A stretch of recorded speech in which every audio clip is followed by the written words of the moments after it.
Sean muy bienvenidos, amigas y amigos, al canal dedicado para los amantes del misterio y lo paranormal. En esta oportunidad volvemos a la dinámica de podcast. En este caso sería el podcast número 9, con otro invitado. En este caso ya es un amigo conocido desde México, nuestro querido amigo Miguel Aceves, investigador paranormal. Y en esta oportunidad lo que vamos a hacer es hablar sobre psicofonías y psicoimágenes. Más que nada para entender un poco la metodología, cómo se investiga este tipo de material. Y acá Miguel nos va a explicar un poco de qué se trata todo esto, pero lo importante, amigos, es entender el fenómeno, cómo se da todo esto y el tipo de metodología que se puede utilizar para este tipo de investigación. Bueno, amigos, ahora vamos a integrar al invitado. En esta oportunidad, como les dije, nuestro querido amigo Miguel Aceves. Hola, Miguel, querido. Gastón, ¿cómo Bienvenido. estás? Gastón, qué gusto me da saludarte. ¿Cómo estás? Les mando un abrazo a todas las personas que están conectadas a este podcast, que espero que lo disfruten. Bendiciones desde el Estado de México. Estamos aquí para lo que se ofrezca.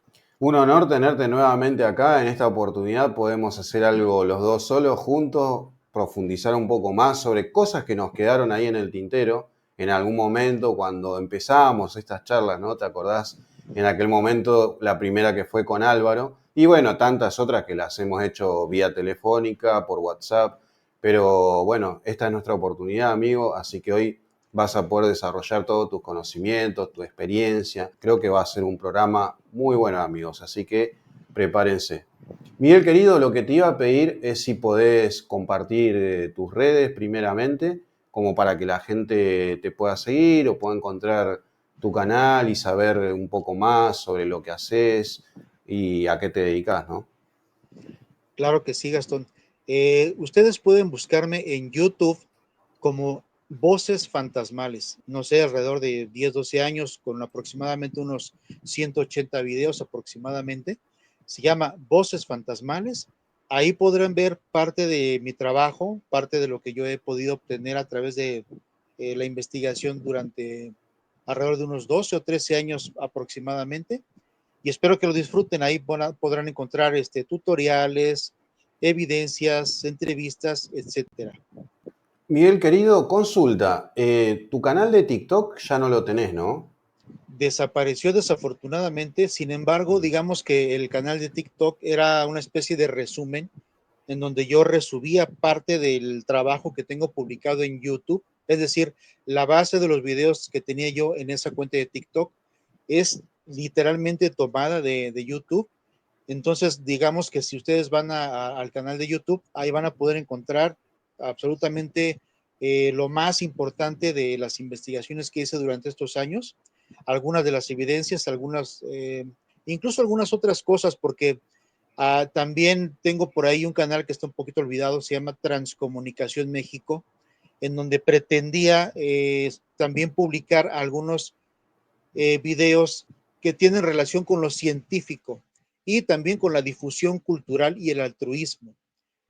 Originalmente la idea era crear una asociación civil sin fines de lucro en donde pudiéramos nosotros hacer investigación paracientífica seria, objetiva, y al mismo tiempo presentar documentos históricos, usos y costumbres de varias partes del mundo, artículos científicos de interés incluso relacionados con lo paracientífico, y un poquito de ayuda comunitaria, el turismo. Entonces van a poder también encontrar por ahí un canal que se llama Transcomunicación México. Y entre esos dos canales de YouTube, Voces Fantasmales y Transcomunicación México, ahí van a poder ver, pues digamos, el concentrado de toda la investigación durante estos años y algunos videos que son de mucho interés. Excelente, amigo, buenísimo, buenísimo. Así que ya saben, amigas y amigos, para los que estén interesados, pásense por el canal de Miguel Aceves, Voces Fantasmales, sobre todo en YouTube, que acá lo está explicando Miguel, que es donde tiene más material para compartir y para que todos puedan de alguna manera ver, ¿no?, lo que él hace. Miguel, querido, bueno, para comenzar, sé que esta es una pregunta muy genérica que la hacemos la mayoría para empezar una charla, pero ¿cómo se te da a hacer todo esto, digamos, a comenzar a adentrarte en esto de la investigación o cuál fue el motivo que te llevó a adentrarte en el mundo de la investigación. Digo, sobre todo porque viste que a veces uno dice sí, porque tuve una experiencia en algún momento de mi vida, en mi infancia, la mayoría, por ejemplo, los medium, que a ellos mucho los marca, ¿no? Una experiencia muy personal, en mi caso a mí también, pero hay otras personas que se dedicaron a la investigación, es como que tienen una meta, un objetivo concreto, ¿no?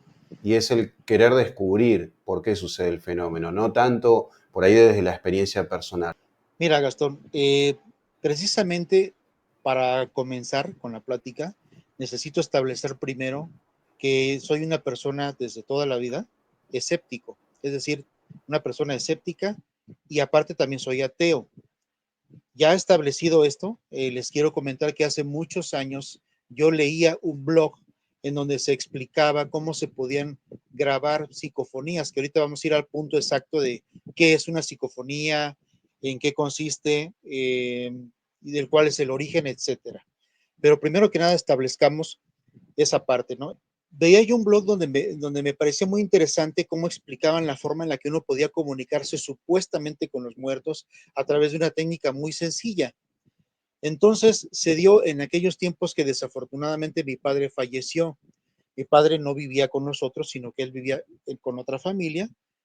Y entonces cuando nos enteramos, los hermanos tratamos de irlo a buscar. Nosotros vivíamos en la Ciudad de México y mi papá vivía en una ciudad en Querétaro, que es otro estado aquí en México. Entonces fuimos a buscarlo, nos reunimos los hermanos y literalmente, como no sabíamos dónde había quedado enterrado, pues lo fuimos a buscar panteón por panteón. Es un municipio ahí que se llama municipio de San Juan de Río en Querétaro. Mientras mis hermanos estaban buscando en los registros por fecha de defunción, yo me di a la tarea de entrar en las tumbas, ahí en medio del panteón entre las tumbas, y se me ocurrió la idea de prender mi teléfono celular en la función de grabación de audio y empezar a hacer preguntas al aire, tal y como yo lo veía en el blog que les acabo de platicar. Entonces, ese día pasó, visitamos ese panteón, visitamos otro, hasta el tercer panteón que fuimos fue cuando dimos con mi padre y bueno, pues ya la familia, el llanto y todo digamos, todo el protocolo. Cuando llegué a casa y escuché lo que había grabado, me sorprendió mucho darme cuenta que entre esa grabación había recibido una respuesta. Y era una palabra muy simple. Yo preguntaba que si alguien estaba por ahí y una voz me respondió, ¿dónde? Así nada más. Entonces, a partir de ese momento me interesó mucho el fenómeno y me di a la tarea de grabar y grabar y grabar y grabar cada vez en más lugares, cada vez en más lugares. Y de esa forma fue como yo comencé con el interés acerca de este fenómeno. Entonces, diga, esa es la historia, así fue como empecé. ¿Cómo continuó? Bueno, es muy simple. Llegó un punto en el que yo pensé que la gente debería de escuchar, y ella tenía una colección bastante extensa, bastante interesante, y yo pensé que la gente debería de escuchar esas psicofonías. Entonces yo intenté regalarlas, intenté donarlas a personas que estuvieran interesadas en la investigación paranormal. Empecé a tocar puertas, empecé a buscar personas que ya en aquellos tiempos se presentaban como investigadores paranormales.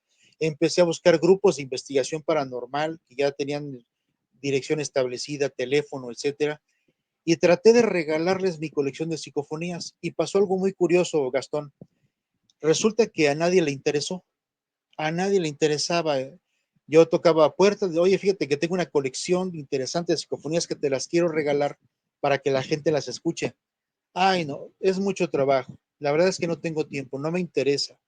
Y de esa forma fue como llegó el punto en el que yo decidí mejor presentarlos por mí mismo. Dije, bueno, si nadie quiere que le regalen esta colección, entonces yo personalmente voy a presentarlas. Entonces fue como abrir el canal Voces Fantasmales y a partir de ese día, pues y hasta la fecha, que les repito, tiene ya bastantes años el canal, pues fue como me di a conocer, fue como también pude o tuve la oportunidad de presentar pues todas las evidencias que logré obtener durante estos años, ¿no? De investigación. Amigo, pero por ejemplo, ¿no? Yo Me hago a veces esta pregunta, más que nada porque lo que noto, obviamente todos tenemos nuestra impronta, nuestra visión, ¿no? De las cosas, cómo, digamos, vamos a decir, encaramos, ¿no? El fenómeno y qué es lo que más nos llama la atención de esto. Eh, yo lo que veo es que lo que estoy notando en cuanto a lo que me comentás es que lamentablemente había un desinterés de parte de personas que ya estaban en el tema y esto obviamente te motiva a que lo hagas por vos mismo. O sea, tomaste las riendas del asunto y quisiste dedicarte de lleno a investigarlo. Esto te llevó a, digamos, adquirir conocimiento, el conocimiento fue llegando a través de la experiencia. Porque si vamos al caso, Miguel querido, yo siempre hablo de esto, ¿no? De experimentación. Cuando yo me hablo con la gente y le comento lo que hago, le digo que yo soy experimentador. No, no es que me pongo el título de investigador, ¿no? Sino de experimentador. ¿Por qué? Porque voy al lugar, quiero vivir el fenómeno, quiero sentirlo y después sí, obviamente todo esto lleva un proceso, ¿no? Hay que tratar de analizar y uno tendrá un método quizás más profundo, otros tendrán sus métodos, ¿no? O sea, cada uno en particular. Pero digo, ¿tenés incluso hasta algún referente que te ha llevado a tomar de alguna forma cada evidencia y desmenuzarla, empezar a tratar de entender, ¿no? Por qué sucedió eso y cómo sucedió, ¿no? ¿Hay algo que más allá de la motivación de que no te hayan dado mucha importancia, ¿no? Cuando buscaste a las personas que se dedicaban a esto, empezar por tu cuenta, digo. O sea, tenés algo que te fue metiendo, el conocimiento fue llegando solo, fue la experiencia. ¿Cómo se fue dando esto en vos? Mira, Gastón, eh, si recuerdas, hace rato les comentaba que yo soy una persona escéptica, pero si tomamos el escepticismo desde un punto de vista muy objetivo, es un escepticismo activo a través del cual yo pongo manos a la obra y someto a prueba las hipótesis. Es decir, soy un escéptico, pero no soy cientifista ni soy negacionista. Yo no niego las cosas, no niego los fenómenos, pero los pongo a prueba. Entonces, esa es una de las grandes diferencias con lo que muchas personas conocen como escepticismo, en el cual el escéptico solamente se dedica a desmentirlo todo a toda costa. Es una persona que simplemente no cree en nada que, vamos, que la ciencia no pueda comprender o reproducir. Sin embargo, el escepticismo que yo he manejado desde siempre es un escepticismo activo, es decir, yo trato de informarme, trato de averiguar, trato de hacer investigación. Sí me considero un investigador, pero investigador no solamente de campo, sino también hay que hacer trabajo de escritorio, hay que hacer trabajo de lectura. Entonces, investigar implica que tú te empapes del tema y que empieces a averiguar, como dices tú, quiénes son los principales referentes, por qué, cómo, cuándo, qué significa esto, qué significa el otro, cuál es el origen de las cosas. A mí me parece que es una parte fundamental, no solamente en este tema, sino en muchos otros temas, comprender el origen de las cosas, ¿verdad? Y de esa manera te vas preparando para que puedas comprender cuando realmente estás enfrente de algo que es una legítima anomalía. Yo siempre he dicho que para que tú entiendas o para que tú sepas que estás enfrente de una anomalía, de algo que es inexplicable, primero que nada tienes que saber todo aquello que tiene una explicación. Es decir, es un camino muy largo el camino del investigador o de la persona que se interesa en hacer la investigación. Es un camino muy largo porque son muchas las cosas que hay que aprender al grado de que cuando caes en cuenta, realmente no sabes nada, siempre eres un principiante, siempre eres un aprendiz. Yo me sigo considerando al día de hoy, después de tantos años, un aprendiz. Aquí no existen los títulos nobiliarios de que este es el maestro, el experto, el de la vieja escuela. No existe tal cosa, porque el fenómeno, de hecho, el fenómeno no se presta para poder decir ese tipo de cosas. Es un fenómeno muy extraño que al día de hoy, después de más de 100 años de investigación, nadie tiene la certeza de su origen, nadie puede reproducirlo a voluntad. Entonces, sí se hace un trabajo de investigación y yo como escéptico me he dedicado todos estos años también a prepararme, porque al final cualquier persona, digamos un escéptico como los que acabamos de platicar, un escéptico de estos recalcitrantes, de estos escépticos que piensan que su función es negarlo todo, cruzarse de brazos y decirle a los demás, a mí convénceme, y al final de cuentas nunca los vas a convencer. A ese tipo de personas, yo decidí de alguna forma prepararme como para si algún día tenía yo que hacer un debate, bueno, pues tener alguna herramienta, algo a mi favor que me ayudara también a explicar un poquito el fenómeno.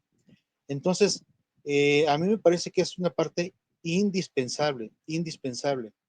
Me pareció interesante esto que mencionás sobre el escepticismo, pero el escepticismo ese radical que no acepta nada, que lo niega todo. Para mí eso no es ser un escéptico. El negacionista es negacionista y el escéptico es otra cosa, ¿no? Para mí, desde mi punto de vista. Entonces, el que dice, no, yo soy escéptico, pero te lo niega todo. Para mí ese no es un escéptico. En realidad lo que hace es no abrir la mente para nada, no prestarse a la posibilidad de que algo puede haber más allá y de que en el terreno de las posibilidades, amigo, todo se puede dar, ¿no? Tranquilamente. Entonces, digo, ser escéptico, pero tener una mente abierta, así como existieron grandes investigadores, científicos y demás, todos antes digamos, pasar como al Salón de la Fama, ellos tuvieron que cruzar por un pasillo muy angosto y tuvieron muchos obstáculos también, ¿no? Cuando presentaban algo, porque ellos realmente veían que podía ser posible esto y no se cerraban a la posibilidad, al contrario, ellos seguían insistiendo, ¿no? En buscarle la explicación a las cosas. Y digo, esto es un investigador real, ¿no? La persona que no se queda con una sola idea. Y bien lo dijiste, Miguel querido, que la humildad sobre todo, ¿no? Hoy estábamos hablando fuera de cámara sobre Cinesio Darnell, sobre Pedro Amorós, ¿no? En un programa del grandísimo Fernando Jiménez del Oso, que en ese programa recuerdo que había un periodista, ahora no recuerdo el nombre del periodista, pero él desde un lugar del escepticismo, pero también tratando de que le expliquen por qué sucede el fenómeno o por qué se dan ciertas cosas y por qué se lleva, ¿no? A este terreno de, digamos, profundizar en el tema. ¿Y para qué sirve? Porque él decía, yo quiero saber para qué sirve esto, en qué nos beneficia como persona y a la humanidad que existan hombres como ustedes. En este caso se refería a Cinesio Darnell y a Pedro Amorós. Había otro investigador también ahí en el panel. Y dice, ¿de qué me sirve a mí escuchar algo que por ahí me puede provocar hasta miedo? Porque él decía que le daba miedo, que le generaba miedo. Eh, que de repente aparezca un sonido tan nítido, porque Pedro Amorós en ese panel me acuerdo que presenta una serie de evidencias y, y es como que esta persona le daba miedo cuando escuchaba, porque eran voces clarísimas, Miguel, voces clarísimas. Pero él a su vez tenía, digamos, este interrogante. ¿Para qué nos sirve esto?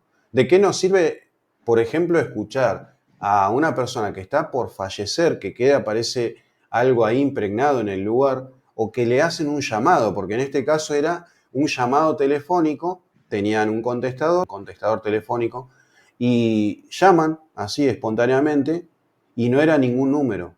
Era una persona de la familia, en este caso el esposo de la mujer y el padre de los hijos, todos los integrantes de la casa, que escuchan en un momento la voz de este hombre, que incluso hasta manifiesta sensaciones, ¿no? Antes de morir. Entonces, el periodista este preguntaba, ¿de qué me sirve a mí volver a escuchar a este hombre si lo que a mí me genera es una sensación de vacío, de dolor? O sea, ¿por qué necesito escuchar esto? ¿Por qué no vienen esos seres a decirnos cómo es el otro lado? ¿Qué hay después? de esta vida? Por ejemplo, ya que tanto nos hacemos esta pregunta, ¿no? Y Pedro Amorós y Cinesio obviamente se quedaron como ahí, o sea, eso no te lo sabemos explicar, o sea, es lo que buscamos precisamente, saber por qué pasa esto. ¿Cómo lo ves, Miguel, a esto? O sea, ¿por qué crees que ese interrogante está en muchos? Porque la verdad está en todos, hasta en el que investiga el fenómeno. Pero, ¿tiene explicación eso realmente? ¿O hay que seguir en esta misma línea, ¿no? De profundizar y seguir buscándole la explicación de la manera que sea, poniéndonos el método que sea, pero seguir adelante en este camino, ¿no? De la humildad y a la vez de no negar. Bueno, mira, para comenzar, el tema de qué es lo que sucede después de la muerte es un tema que nos ha preocupado durante generaciones y generaciones, y literalmente todas las culturas que han existido a través de los siglos se han hecho la misma pregunta exactamente, ¿qué es lo que sucede después de la muerte?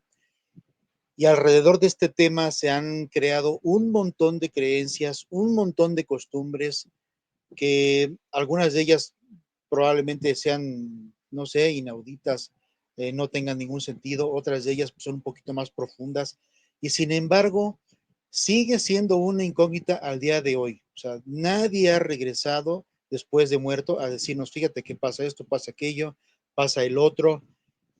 Pero cuando nace este concepto de la transcomunicación instrumental, que es así como se llama el tema que estamos tratando el día de hoy, cuando nace el concepto de la transcomunicación instrumental, que ahorita en corto voy a explicar, entonces da un pequeño vuelco, y actualmente es un tema que ya ha provocado más interés porque, bueno, se tiene ya evidencia a través del uso de equipos electrónicos que te permiten tener algo que puedes coleccionar y que puedes presentar y que puedes tener una evidencia más tangible, una evidencia que puedes reproducir, ¿verdad? Que puedes analizar, que puedes cuantificar.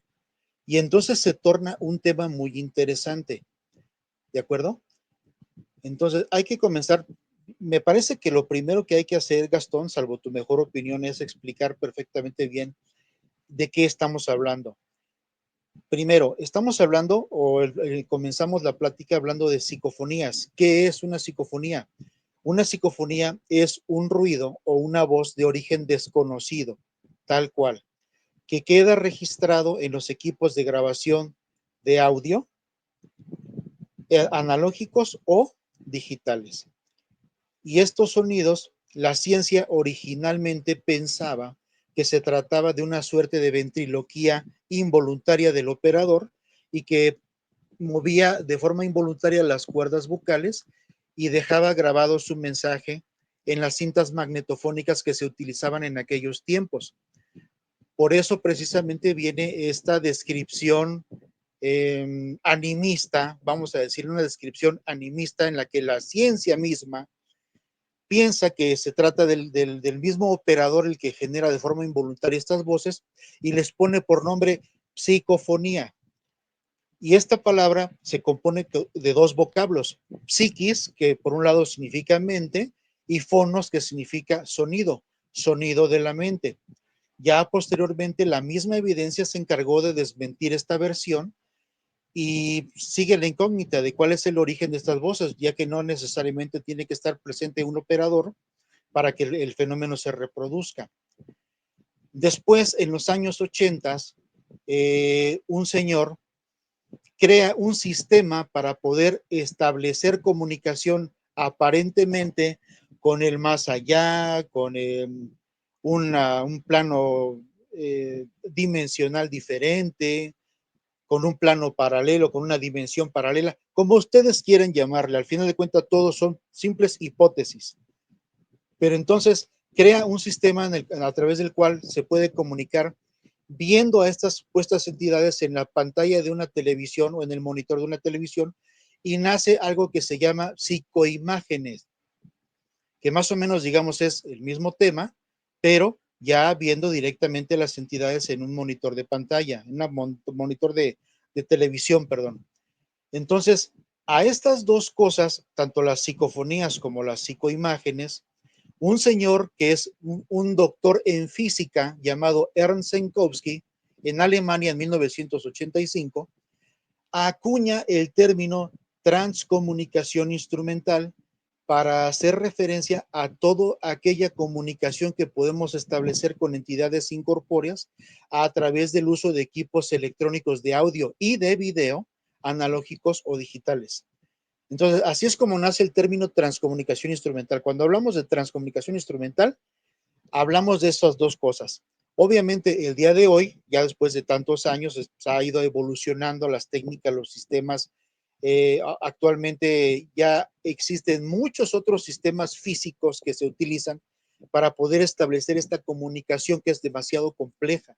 Es un fenómeno sumamente complejo que, bueno, explicaremos poco a poco. Pero a ver, Miguel, por ejemplo, hablas de métodos, ¿no? Hablas de cómo, digamos, desmenuzar el tema o la evidencia que tengamos, ¿no? Está perfecto esto que explicaste hace un rato con respecto al significado de psicofonía, porque muchas personas quizás no entienden la palabra o el significado. Antes hablaban, como bien dijiste, Miguel, sobre una posible ventriloquía, ¿no?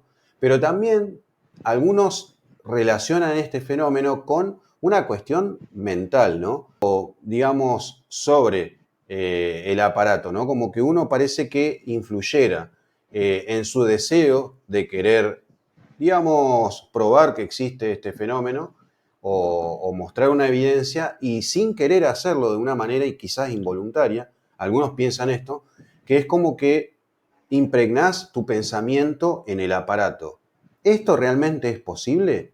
Porque esto también era una hipótesis, por eso decían psicofonía, como que la influencia del investigador se veía reflejado en lo que captaba, ¿no? Y era en realidad como un pensamiento que se materializaba en el aparato y quedaba impregnado ahí. Y en realidad era más que nada el experimentador el que estaba influyendo en ese momento. No era que había algo en el lugar que se manifestaba, ¿no? En sí mismo, digo. Ahora, esta es una pregunta que quiero que des tu punto de vista, pero por otro lado, también quería, digamos, recordar más que nada a Marcelo Bacci, que lo tenés bien presente porque en algún momento lo hemos hablado vos y yo, que él decía que el fenómeno, digamos, de la transcomunicación, él hacía la transradio en aquel momento, ¿no? Con esta radio que en algún momento hablamos de los años 50, sintonizaba, ¿no? De alguna manera se lo barrido con las perillas de la radio, iba buscando, ¿no? Y de esta manera como que captaba las voces, y esto lo hacía en tiempo real, hay que decirlo. Y de hecho hubo investigadores que se acercaron al laboratorio que tenía con Luciano Capitali, en donde muchas personas iban a ver, a escuchar más que nada y a tener como un último contacto quizás con seres queridos, porque estaban en ese proceso de querer superar, ¿no? La pérdida. Y viste que todos tenemos esto, Miguel, que hay un tiempo en el que uno necesita ese proceso, ¿no? Es natural, todo lo tenemos que pasar. Y necesitamos tener presente a la persona, porque ese desarraigo cuesta muchísimo, Miguel. Cuesta muchísimo. La pérdida cuesta muchísimo. Yo he tenido muchos mensajes de seguidores que me han hablado de pérdidas recientes. Y si bien uno, desde un lugar de la empatía, ¿no? Quiere de alguna manera brindarle ese mensaje como esperanzador de que esto no terminó acá, o sea, esa persona quizás hasta pueda seguir manifestándose hasta en sueño, ¿no? Porque existe esa posibilidad también. Algunos hablan de esta hipótesis también, de que a través de los sueños a algunos se le pueda manifestar, ¿no? Pero centrándonos en lo que es la parte de la psicofonía y los mensajes que se puedan captar,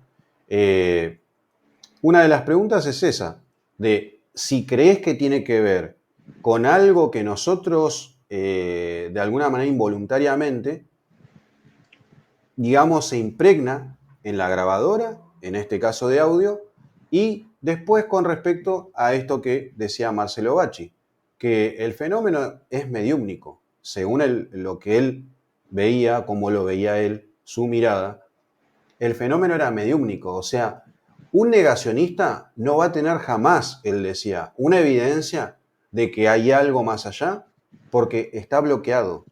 O sea, si no te abrís a la posibilidad de, de que esto realmente puede existir, no vas a tener nada. Al menos eso es lo que te va a entender Marcelo Bacci, ¿no? Que el fenómeno es mediúmnico. Y claramente, esto también lo he hablado con Nicolás Rodríguez, perdóname que me extienda con lo que estoy diciendo, Miguel querido, pero quiero que esto se entienda, ¿no? A qué quiero llegar. Nico Rodríguez de Yaca Paranormal, que le mando un abrazo, seguramente, y ya lo vamos a volver a tener acá en el programa. Él decía, probablemente esa radio que usaba Marcelo Bacci funcionaba con él. Le han sacado hasta las válvulas, Miguel, para que la radio deje de funcionar, para probar que realmente no había fraude. Y no pudieron lograr que las voces sigan reproduciéndose en esa radio. Aun cuando la desconectaron, Miguel, le sacaron las válvulas, todo. O sea, es como que no había manera de tirar por tierra lo que estaba pasando. Esto fue real, fue genuino. Y habían muchos testigos. O sea, se ha llegado a especular de que había una manipulación ahí. Pero no, algo sucedía en ese momento. ¿Cuál era la procedencia, Miguel? Ni siquiera creo que el mismo Marcelo Bacci quizás no tenía la certeza, pero algo se manifestaba a él. Y él decía que el hecho o el fenómeno era mediúmnico. Ahora yo te pregunto a vos, Miguel, ¿esto puede suceder lo de impregnar algo, una intención en el momento de experimentar, como se dice que la psicofonía tiene que ver con eso, que es nuestra propia mente? ¿O realmente, como decía Marcelo Bacci, el fenómeno es mediúmnico? Algo se contacta con nosotros de manera psíquica, algo se conecta. Y es eso lo que se produce. Ahí comienza la magia. ¿Cómo lo ves vos, Miguel? Bueno, mira, Gastón, aquí es donde viene lo interesante, ¿ok? Ahora sí que a petición del público, vamos a empezar a tejer fino, como decimos aquí en México. Recuerden que yo les decía al principio que es un fenómeno sumamente extraño y que para poder comprender cuando tú estás enfrente de una legítima anomalía, primero tienes que entender y tienes que conocer todo aquello que realmente no es una anomalía, ¿ok? Es decir, te lleva mucho tiempo, mucho más tiempo de estudio acerca de cosas que son explicables a través de la física, de la química, a través de la psicología, etcétera, etcétera, etcétera. Todo lo que esté relacionado y tenga que ver con la ciencia, lleva mucho más tiempo comprender todo eso, pero al final de cuentas vale la pena porque cuando estás ante un fenómeno, puedes determinar si realmente se trata de un fenómeno anómalo, de una anomalía llamada, para mí, desde mi punto de vista personal, mal llamada paranormal, o estamos ante algo que se puede explicar de una forma muy sencilla, muy simple, ¿verdad? Pero para poder llegar a este punto de reflexión, a este punto de análisis, tendríamos que estudiar de verdad toda la vida, o sea, tendríamos que tener una ingeniería no sé, en física, en química, en biología, tenemos que ser psicólogos, o sea, no es nada sencillo. Y por otro lado, tienes un fenómeno que, como yo lo decía, es un fenómeno sumamente extraño. Yo, como lo dije al principio, soy escéptico. Sin embargo, yo me he rendido ante la evidencia, es decir, yo literalmente le rindo culto a la evidencia. Y de ahí en fuera, después, para mí, después de la evidencia, pues no hay ninguna otra cosa. No hay nada más que hablar, más que tratar de descubrir cómo se produce el fenómeno, porque es evidente, el fenómeno es real.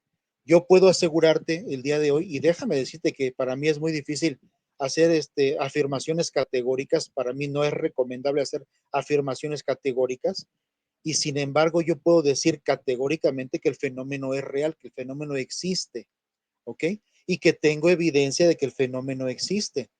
Sin embargo, después de muchos años de investigación, de muchas personas que han pasado a través de estudios y prácticas y vamos, todo esto, nadie al día de hoy puede decir cómo se produce o por qué se produce el fenómeno. El fenómeno tiene tres características o se produce a través de tres características. Es espontáneo, es esporádico y es efímero. Es decir, se produce de manera espontánea cuando quiere, se produce de forma efímera, es decir, solamente por un instante, no tiene una constancia, y se produce de forma, bueno, la otra palabra que comenté, ¿no? Porque en pocas palabras nadie tiene el control del fenómeno. Existen hipótesis, como lo acabamos de decir, como por ejemplo la de Marcello Bacci, que se trata de un hecho mediúmnico y que para mí básicamente consiste en que la persona se transforma o el operador, quien está haciendo la experimentación, se transforma en un medio de comunicación. Nosotros al final de cuentas nos convertimos en un medio a través del cual estas supuestas entidades se manifiestan y se comunican con nosotros. Por eso se dice que somos mediums o que tenemos cierto grado de mediumnidad. Y al mismo tiempo, cuando utilizamos un equipo de grabación, cuando utilizamos un televisor, cuando utilizamos un teléfono celular o cualquier equipo que tú tengas en tus manos, ese equipo se convierte en tu herramienta de trabajo y por lo tanto se hace una especie de conexión simbiótica, una especie de equipo sinergético a través del cual estas entidades puedan establecer la comunicación. Tú te conviertes en una herramienta, tú como experimentador te conviertes en una herramienta para que estas supuestas entidades puedan manifestar o puedan comunicarse con nosotros, ¿ok? Eso es lo que yo me he dado cuenta a través del trabajo de campo y lo que me he dado cuenta o la conclusión que puedo llegar a través de la experiencia de todos los demás, porque ni siquiera los grandes como Marcello Bacci, que era una persona que tenía, digamos, mucha facilidad o mucha afinidad o mucha empatía con las entidades o con estas supuestas entidades, establecía de una forma muy sencilla la comunicación y muy impresionante. Ni siquiera él tenía el control sobre ellos. Llegó incluso a un punto en el que él no podía obtener ninguna evidencia.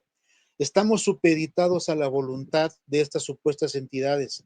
Entonces, cualquier persona del mundo que diga que tiene el control, que tiene la manera de reproducir a voluntad el fenómeno, está mintiendo, comenzando por ahí. Y toda aquella persona que haga afirmaciones categóricas de cómo se produce el fenómeno o por qué se produce el fenómeno y no tenga manera de demostrarlo de manera, vamos, completa, también está mintiendo, también está diciendo mentiras, porque el fenómeno no es controlable. Y esa es la principal causa por la cual la ciencia no reconoce la existencia del fenómeno, porque no podemos a través del sistema, el método científico de investigación y a través de un experimento en laboratorio, un experimento controlado, no podemos reproducir el fenómeno a voluntad. No lo podemos hacer en un laboratorio. Yo no tengo la certeza de agarrar mi equipo que tengo de grabación y en esos momentos ponerme a grabar y voy a obtener el resultado. Voy a obtener una evidencia. Y mucho menos puedo decir, no me puedo ni siquiera atrever a decir cuál es el origen del fenómeno. Hay hipótesis que te dicen que pudiera tratarse de gente muerta, que hay algunos que dicen que son extraterrestres, los más extremos que, digamos, los que son fanáticos religiosos, pues dicen que son demonios, dicen que son ángeles, dicen que son seres de luz, y se dicen un montón de cosas, y al final de cuentas todo recae solamente en hipótesis. Nadie tiene la certeza de lo que está diciendo porque no lo pueden comprobar y no lo pueden reproducir en un laboratorio a voluntad no se puede hacer y por eso la ciencia no lo reconoce. Sin embargo, la evidencia ahí está. Ahí está la evidencia y en eso sí podemos nosotros afirmar categóricamente que tenemos las pruebas. Ahora, estas pruebas también tienen sus limitantes, por supuesto, ¿no? Lo que yo quería comentar en relación a lo de Bach y todo este rollo. Para poder obtener una prueba y que tú puedas decir que es una prueba legítima y que no está viciada y que no tiene nada que ver con otros fenómenos psicológicos o físicos, tienes que tratar de generar ejercicios de experimentación controlados. Tiene que ser un experimento lo más controlado posible. Descartar todas las posibilidades de que se trate de un fenómeno completamente normal y explicable. Hay fenómenos psicológicos como la pareidolia visual y pareidolia auditiva, el efecto Forer, la apofenia, el efecto placebo. Hay un montón de cosas que te pueden afectar psicológicamente, la sugestión, por ejemplo, y hacerte creer que estás ante una evidencia muy contundente cuando en realidad no se trata más que de una cosa aleatoria o de simplemente nada, ¿no? Puede incluso, me atrevo incluso a decir que gente que pudiera sufrir de esquizofrenia y piensan que tienen alguna evidencia y sin embargo no es así. O puedes haber grabado algo y por efecto de la pareidolia auditiva, el cerebro interpreta de forma errónea un estímulo aleatorio y tú tal vez en la emoción de creer que se trata de una evidencia, la presentas como tal cuando en realidad no se trata de nada, o sea, simplemente es un ruido aleatorio de la naturaleza creado por X o por Y situación y ya, no pasa de ahí. Entonces, para poder tener una evidencia y afirmar que es una evidencia legítima, también lleva un proceso que es muy importante, un proceso de análisis exhaustivo a través del cual tú vas a descartar por completo que se trate de un fenómeno normal, que se trate de un fenómeno explicable, que se pueda reproducir fácilmente pues, a través de cualquier pequeño experimento. A lo mejor tú tienes un equipo que, bueno, hay que decirlo también, no existen los equipos que se utilicen para encontrar fantasmas, por ejemplo. No existe ningún aparato en el mundo que sea específicamente para encontrar fantasmas. Existen equipos que se utilizan para detectar fenómenos físicos, por ejemplo, ondas electromagnéticas, campo eléctrico, ondas sonoras, ¿verdad? Miden decibelios, miden presión atmosférica, humedad, etcétera, etcétera, etcétera, etcétera. No son para detectar fantasmas. Nosotros le damos una connotación así porque consideramos que las condiciones que registran estos equipos en ese momento son anómalas, pero en realidad muchas de las veces ni siquiera lo tenemos muy claro. Y pasa lo mismo con las grabaciones y pasa lo mismo con las psicoimágenes. Puede ser una suerte de pareidolia visual que nosotros interpretamos de una forma errónea y siempre se trata de realizar un análisis exhaustivo de la evidencia para determinar en un punto si estamos ante algo que realmente es una anomalía, que realmente es algo que se sale de toda explicación científica, lógica, natural. Entonces, el caso de Marcello Bacci es un caso excepcional. El señor Marcello Bacci era un vendedor de electrodomésticos que vivía, tiene unos pocos años que falleció a los 93 años de edad, vivía en un pueblo que se llamaba Grosseto en Italia, y este señor podía establecer comunicación con estas entidades simplemente dándole vueltas al dial a una vieja televisión de válvulas de los años 56, 60, por ahí, una Normand de Fidelio. Él podía buscar una... Perdón, Miguel, corrijo, ahí era la radio de los años 50. Sí, sí, No, porque sí. dijiste televisión, ¿viste? Y por ahí la Ah, gente sí, va a sí. pensar que era con un televisor y no es con una radio. Tiene razón. Era una radio Normand de Fidelio. Él simplemente le daba vueltas al dial de la radio y buscaba una estación desintonizada en onda corta y después de un rato podía establecer una comunicación fluida con algo o con alguien que no comprendemos. Entonces, eh, son cosas realmente, eso sí podríamos considerar una anomalía, por supuesto. Tú bien lo dijiste, fue sometido a muchas pruebas científicas que fueron concluyentes en su momento y que realmente conformaban una anomalía digna de estudio, ¿ok? Era una cosa muy curiosa de ver. Pero quitando el caso de Marcello Bacci, quitando el caso del ingeniero Hans Otto Koenig, Sonia Rinaldi, Marco Luzzato y un puñado de personas en el mundo que han hecho este tipo de experimentación. La verdad es que lo que nos queda al final es que la mayoría de las personas que experimentamos o que tratamos de hacer una experimentación y obtener resultados, muchas de las veces, si no es que más del 95% de las veces obtenemos cosas que son perfectamente explicables a través de la naturaleza, de la física, de la química, de la acústica, de la psicología, etcétera, etcétera, etcétera.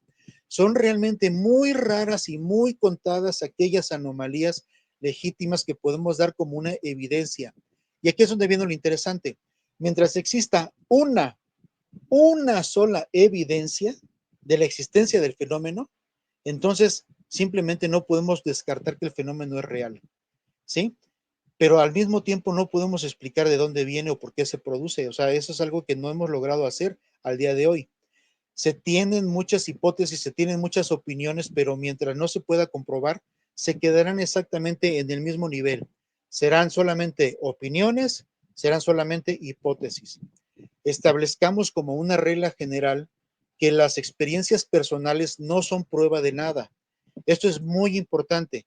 Las experiencias personales, tanto en la transcomunicación instrumental y en muchas otras cosas que implican cierta creencia, o sea, que está involucrada la creencia o está involucrado el fanatismo, las experiencias personales no son prueba de nada, a menos que vengan acompañadas de una evidencia contundente, de una evidencia tangible, coleccionable.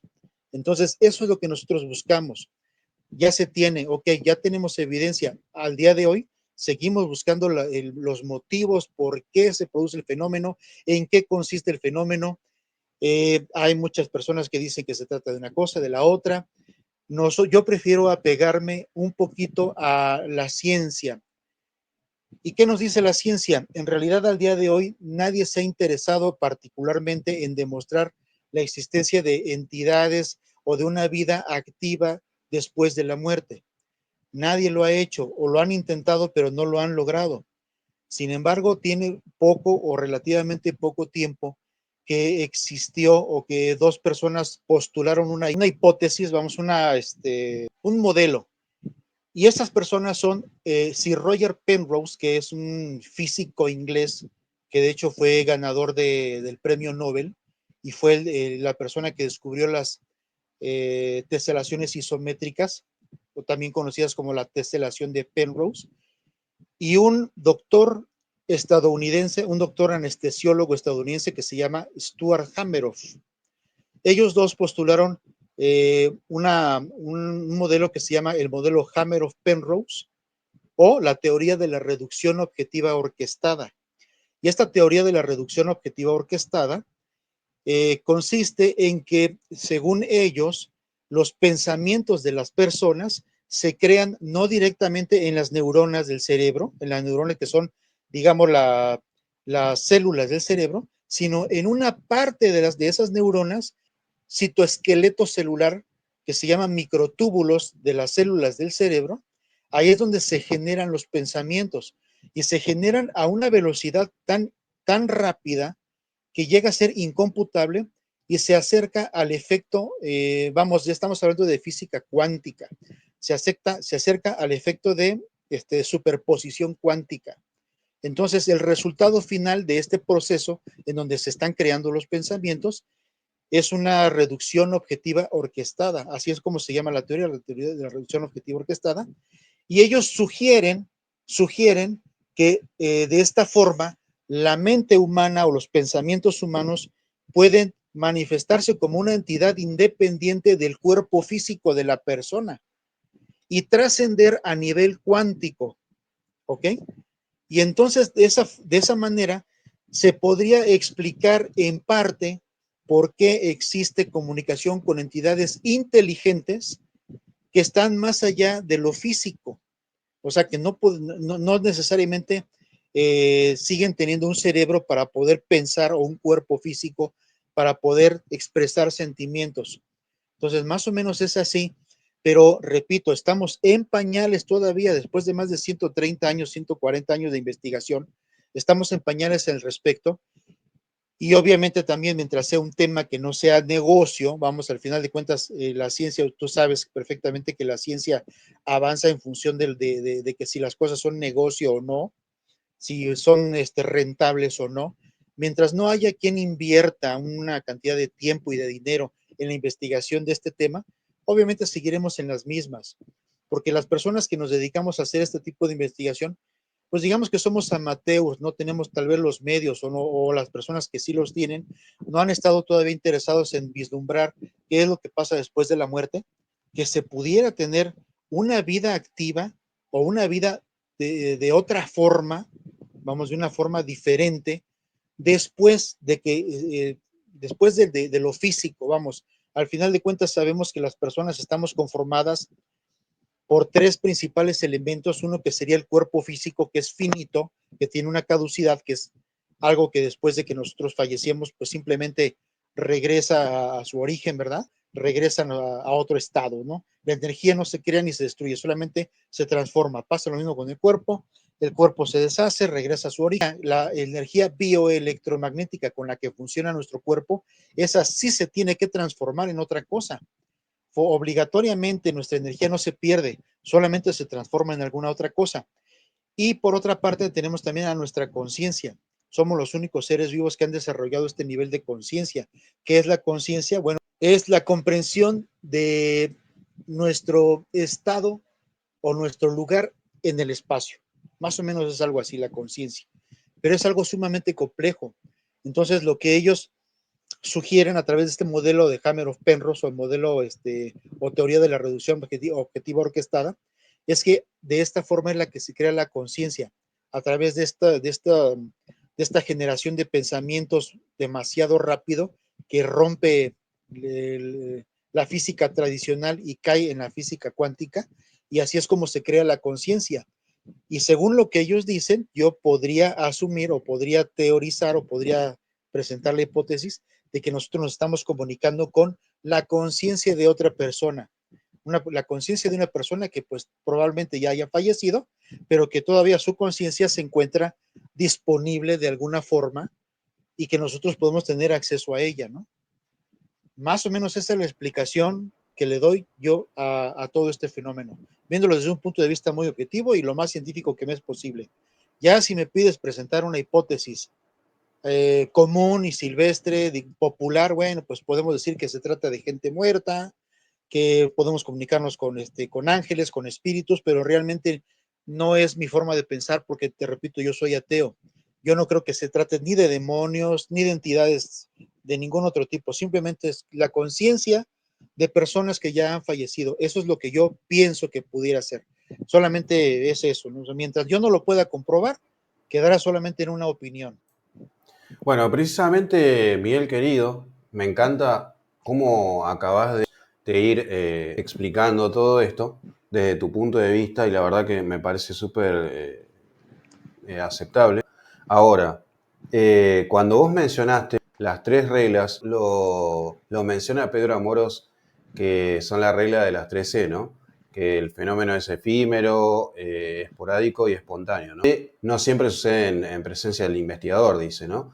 También otras explicaciones que él da, por ejemplo, en este caso, haciendo mención o citando a Pedro Amorós, que es la psicofonía por absorción, por ejemplo, ¿no? Que él considera que existe la posibilidad de que una entidad, probablemente que se está tratando de comunicar, como necesita energía, toda esa energía claramente, entonces lo que toma son ruidos del ambiente, ¿no? Por ejemplo, no sé, rompiste sin querer pisando un lugar abandonado, ¿no? En donde pasó algo, alguna tragedia o algo, y querés captar a través del audio. Cuando hablamos del fenómeno de voz electrónica, que es las voces que se captan a través del audio, ¿no? Sea porque estás grabando con una cámara, se capta, digamos, se escucha el audio, ¿no? En el audio de la grabación de la cámara o con una grabadora de voz, que son estas de periodistas que usan la mayoría, ¿no? O incluso las de cinta, que antiguamente se usaban muchísimo y que decían como más fiable en algunos casos, es lo que decían, ¿no? Eh, bueno, Pedro Amorós explica lo de la psicofonía por absorción, que la entidad podría tomar la energía del ruido que se esté en ese momento, se produce sin querer, porque no es algo, digamos, algo involuntario de nuestra parte, pisás y lógicamente, ¿no? Se van a escuchar ruidos. Estás pisando una piedra que se puede estar haciendo trizas en el momento, la aplastás, o chocas un elemento que está en el medio del camino sin querer, y en ese momento ese ruido provoca una psicofonía, que obviamente vamos a dejarlo a la interpretación de quien está analizando posteriormente el audio, ¿no? Porque obviamente hay que tomarse el tiempo para esto. Pero da la casualidad que se produce o un mensaje o simplemente es esa manifestación que nosotros consideramos que podría ser, digamos, probablemente una manifestación directa de algo que se está manifestando en ese momento, alguna entidad X. Entonces, esto también es una posibilidad, está dentro del terreno de las posibilidades y la teoría. Ahora digo, vos hablabas de esto, ¿no? De estas reglas. Porque realmente hay que decirlo, Miguel, esto sigue siendo espontáneo precisamente por eso, porque no se puede replicar. Lamentablemente el fenómeno no es replicable. Y se puede dar, quizás haya una línea que, como a Pedro Amorós, por ejemplo, ¿no? Lo cito a él porque para mí, yo muchas veces lo he tomado como referente. Se produce, por ejemplo, en varias oportunidades, experiencias, diferentes manifestaciones, pero da la casualidad que se siguen dando. No es que es una sola vez y por eso creamos la teoría, no. Es que después se vuelve a dar, digamos, de esa manera, ¿no? En este caso, como decía, la de la psicofonía por absorción. Es otra posibilidad también de manifestación. Ahora digo, no es que él tomó esta idea porque casualmente justo escuchó y bueno, él le puso ese nombre. No, es que realmente se produjo por alguna razón eso. Que la entidad pudiera tomar esa energía y la transforma en un mensaje. Fíjate, Gastón, hace rato me preguntabas, casi al principio del podcast, me preguntabas que cómo fue que aprendí, cómo fue que yo me empapé de la información acerca de la transcomunicación. Y aquí te voy a comentar algo que para mí también fue muy, muy importante durante estos años. Es que yo estaba consciente que había otros investigadores u otros experimentadores alrededor del mundo que tenían técnicas, que habían descubierto algunas cosas, y sin embargo yo traté de aislarme por completo de ellos, aislarme y separarme por completo de ellos, y hacer mi propia investigación o mi propia experimentación de campo e ir descubriendo poco a poco cuáles eran las características del fenómeno. Y aquí viene lo interesante, porque si yo descubría algo y que para mí era muy emocionante y después me ponía a ver un poquito, a buscar, y me daba cuenta que otros investigadores u otros experimentadores ya lo habían descubierto muchos años atrás, para mí era una forma de corroborar que iba por el camino correcto y que efectivamente era una de las características organolécticas del fenómeno, ¿cierto? Una de ellas fue precisamente esto que estamos comentando, que yo me di cuenta que a veces a través de ruidos aleatorios del medio ambiente, ellos utilizaban estos ruidos ambientales como una especie de plantilla o como una especie de esqueleto para poder formar una frase, una palabra. Ahora, esto es un arma de dos filos también, Gastón, es muy importante decirlo, porque para eso precisamente se utiliza el análisis a conciencia y las condiciones controladas durante la experimentación, con el mayor control posible, porque también podríamos incurrir en una pareidolia auditiva, es decir, estamos escuchando un ruido aleatorio de la naturaleza que nuestro cerebro interpreta de forma errónea y piensas que estás recibiendo una respuesta o un mensaje. Sin embargo, es solamente tu cerebro trabajando, haciendo su chamba, interpretando un ruido aleatorio como algo que te parece a ti reconocible. Eso es una pareidolia auditiva, ¿ok? Pero ya después de un tiempo que te acostumbras a y que estás consciente de que existe este fenómeno de la pareidolia auditiva y haces el análisis de lo que grabaste y tú notas que dentro de los ruidos aleatorios del ambiente las entidades utilizan esta energía acústica, porque eso es energía acústica, estamos en el medio ambiente, esta energía acústica la utilizan para poder plasmar un mensaje de forma electromagnética. Abusado aquí.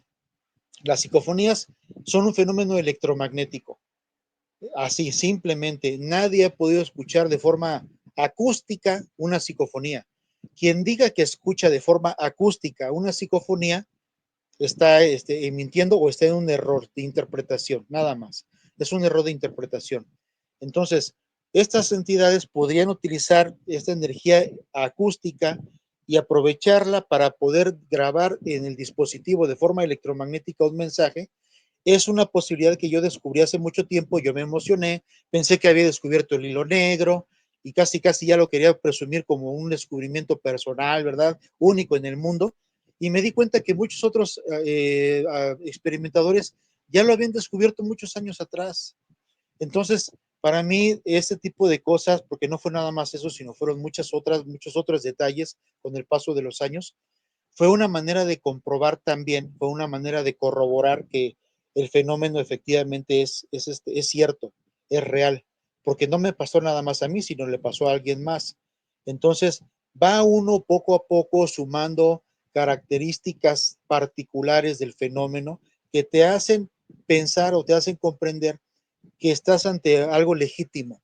Entonces, llega un momento en que entiendes también cómo se produce el fenómeno, ya estás tan acostumbrado que cuando alguien te presenta algo que es fraudulento, cuando alguien te presenta una evidencia falsa, te das cuenta prácticamente de inmediato.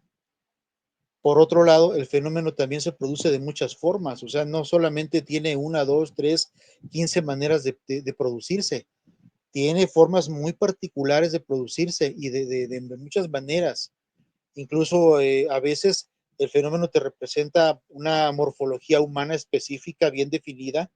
Puedes tú determinar que se trata de un infante, de una niña, niño, hombre, mujer, anciano, una anciana, o sea, voces de adultos mayores, por ejemplo, seniles, voces femeninas, voces agudas, graves, pero también muchas veces se producen en forma de voces guturales, voces electrónicas, murmullos, siseos. Vamos, es una forma muy compleja en la que se produce el fenómeno. Pero eso solamente se da con la práctica, no hay otra forma. Solamente practicando, grabando, teniendo la suerte de que ellos quieran comunicarse con nosotros y obteniendo estas evidencias y haciendo análisis es como uno va determinando poco a poco que estás ante una legítima anomalía. Y sí, efectivamente, una posibilidad es que ellos utilicen los medios ambiente, los ruidos del medio ambiente, para poder generar un mensaje. De hecho, yo tengo varios ejemplos al respecto. Recuerdo uno que me pareció de los más interesantes, una persona que refería que en su casa sucedían cosas que no podía explicar.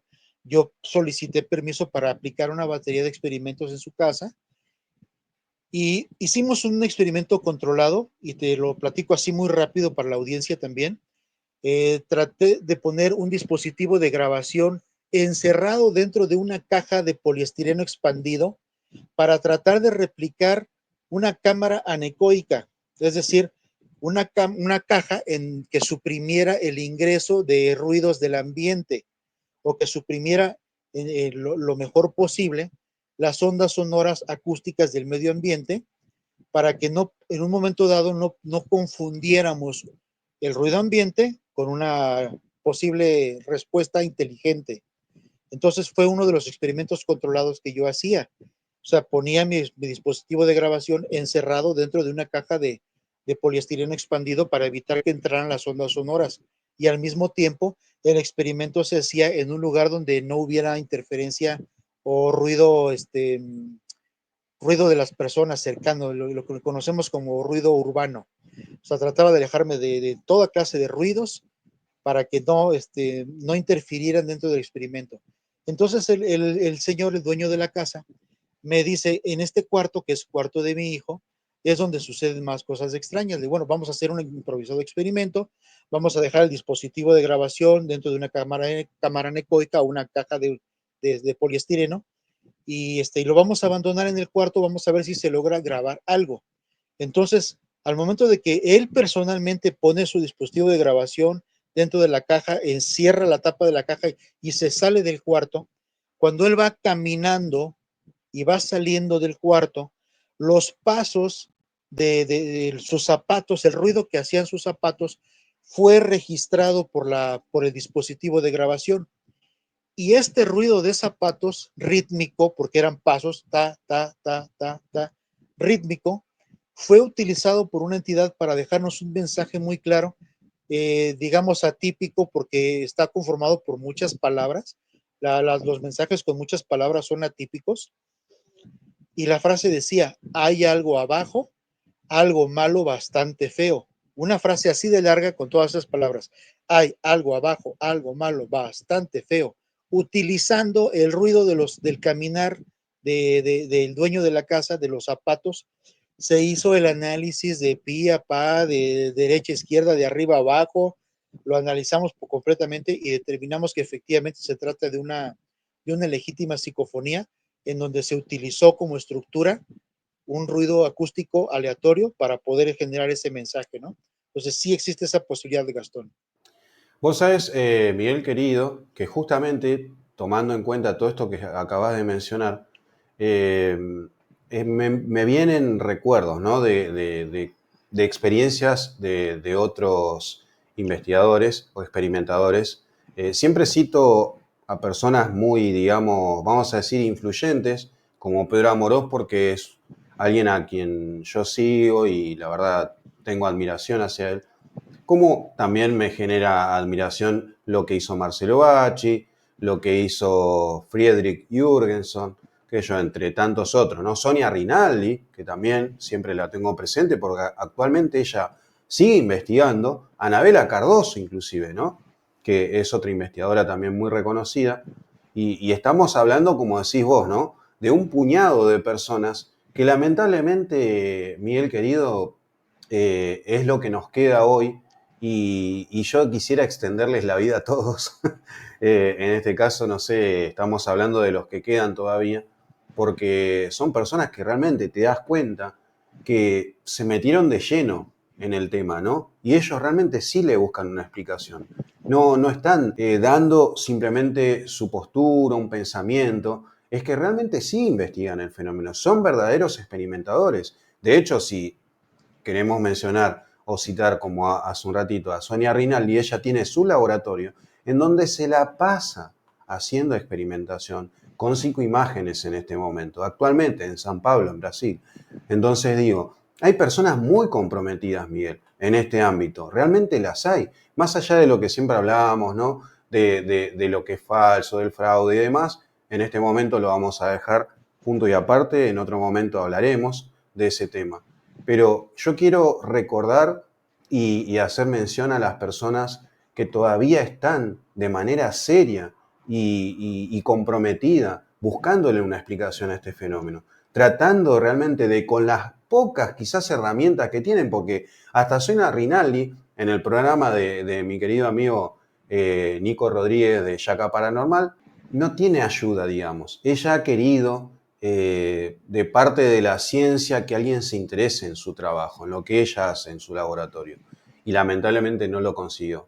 Entonces ella sigue de manera, vamos a decir, solitaria, sigue ella con sus proyectos y sí hay otras personas interesadas que están dentro de este ámbito, que no deja de ser lo que la ciencia tradicional considera una pseudociencia, ¿no? Que es la parapsicología y la investigación del fenómeno paranormal. O sea, no es algo oficial reconocido por la ciencia tradicional oficial, pero al menos siguen existiendo personas que se interesan en lo que ella hace y otros tantos otros, como acabo de mencionar, ¿no? Digo, ella mantiene su interés y sigue enfocándose día a día en esto de querer encontrar una explicación. De hecho, ahora lo vamos a hablar, si querés, dentro de un rato, pero yo quería ahora puntualizar en esto, ¿no? De que digo, hay personas comprometidas que sí le buscan una explicación, que no son tendenciosas, que no son de estas personas que implantan una idea simplemente por una cuestión de ego, sino que realmente quieren aportar algo genuino. O sea, tienen un interés en el fenómeno. Y digo, esto es lo que yo valoro, ¿no? Por eso admiro a esas personas. Y por eso es que los tengo ahí, ¿no? Presentes todo el tiempo. Y me pareció que está bueno que tomemos en cuenta esto, porque creo que a quién no le influyó esto, de alguna forma, digo de manera sana, Miguel, a quién no nos influyó esto, ¿no? De estos que yo considero por ahí, está bien, suena como a idolatrarlos un poco, ¿no? Pero no quiero que caer, ¿no? En eso de que la gente piense que simplemente los tengo como mis ídolos, ¿no? En realidad es que realmente admiro esa insistencia de ellos, ¿no? De manera comprometida de querer buscarle la explicación al fenómeno. Mira, la transcomunicación instrumental es un tema muy apasionante. Definitivamente, yo te lo puedo decir porque lo viví en carne propia. A mí el tema de la transcomunicación me apasionó demasiado. Cada evidencia, a pesar de que ya había tenido otras evidencias anteriores, era casi una fiesta, era muy emocionante. Mi colección de psicofonías eran casi como mis hijas, las quería y nunca estaba completamente satisfecho, quería yo tener más y más y más. Sin embargo, en mi caso particular llegó un punto en el que decidí que el objetivo original ya se había cumplido. ¿A qué voy con esto, Gastón? Hay personas que tú lo acabas de mencionar que tienen un legítimo interés en continuar con la investigación acerca de este tema de la transcomunicación y llegar al fondo y descubrir por qué o cómo es que se produce el fenómeno, aportar algo, como tú bien lo acabas de decir, aportar un poquito, incluso tal vez en temas como este, como para apoyar a las personas que pierden un familiar, por ejemplo, ¿no? La tanatología, aportar un poquito en la tanatología, a nivel psicológico, a nivel emocional, ayudar a las personas a comprender un poquito el proceso de la muerte, porque bueno, se supone que la transcomunicación instrumental tiene que ver con eso, tiene que ver con el proceso de la muerte en el cual nos están dando evidencia de que la vida continúa de alguna forma fuera del cuerpo físico, que existe otra forma de existencia, otra forma de vida, probablemente mejor, probablemente peor, no lo sabemos. Son hipótesis, por supuesto. Sin embargo, es un tema muy susceptible a que se caiga en fanatismo. Incluso aquí en México existe un grupo que se formó hace muchos años, una pareja de franceses. Al día de hoy todavía tienen una página por ahí en donde hacen prácticas, hacen experimentaciones para que tú te puedas comunicar aparentemente con tus familiares fallecidos, pero yo considero que es un poco irresponsable toda vez que nosotros no podemos afirmar ni asegurar que realmente se trata de personas fallecidas, no tenemos la certeza, no tenemos la plena seguridad, es una hipótesis nada más, no sabemos con qué o por qué nos estamos comunicando con esto, pero al final de cuentas, la evidencia ahí está, ¿no? O sea, independientemente de cómo lo tome cada persona, cuál sea el tema de cada persona, si alguno lo toma por el lado espiritual, que yo de espiritual realmente no tengo mucho que digamos, algunas personas lo toman por el lado religioso o por el lado científico, o de plano algunos se han dedicado desafortunadamente a ensuciar este tema tan interesante y tan apasionante a través de cosas, de casos fraudulentos, a través de evidencias falsas, también hay que decirlo. Hay mucho de eso. De hecho, me parece que alrededor del mundo son más las personas que se dedican a presentar cosas fraudulentas, evidencias falsas, que las que realmente se dedican a presentar o a, o a querer recopilar evidencias legítimas son muy poquitas a diferencia de los que se dedican al fraude y que también lo toman como un negocio, porque esa es la realidad. Entonces, toda aquella persona que se quiere dedicar a averiguar un poquito cómo es este mundo de la transcomunicación instrumental, se tiene que fijar desde un principio cuál es su objetivo, qué es lo que quieres conseguir exactamente con la transcomunicación instrumental, si es por curiosidad, si es por negocio, porque también hay que decir, hay gente que lo ve como un negocio, tristemente es así, o si realmente quieres conocer a algo, comunicarte con alguien, tú tienes que plantear desde un principio cuál es tu objetivo principal. Y en base a ese objetivo principal, pues ahora sí que seguirlo al pie de la letra, ¿no? Entonces, al final de cuentas, mi objetivo original, hace ya muchos años, era solamente era comprobar que el fenómeno es real, comprobar la existencia, la veracidad del fenómeno. Para mí, Miguel Aceves, ese objetivo se cumplió hace muchos años, muchos años. Tiene muchos años que mi objetivo principal, mi objetivo original se cumplió. Y el resto del tiempo y todos estos años que han pasado, solamente se ha tratado de compartir, nada más, compartir mi experiencia personal con otras personas. Como lo dije al principio, hay que establecer que las experiencias personales no son prueba de nada, a menos que vengan acompañadas de evidencia tangible. Entonces, yo lo que quería era compartir mi evidencia tangible con las personas, obviamente de una forma muy mesurada, hay que ser muy mesurados al presentar estas evidencias. Mi objetivo se cumplió hace mucho, mucho.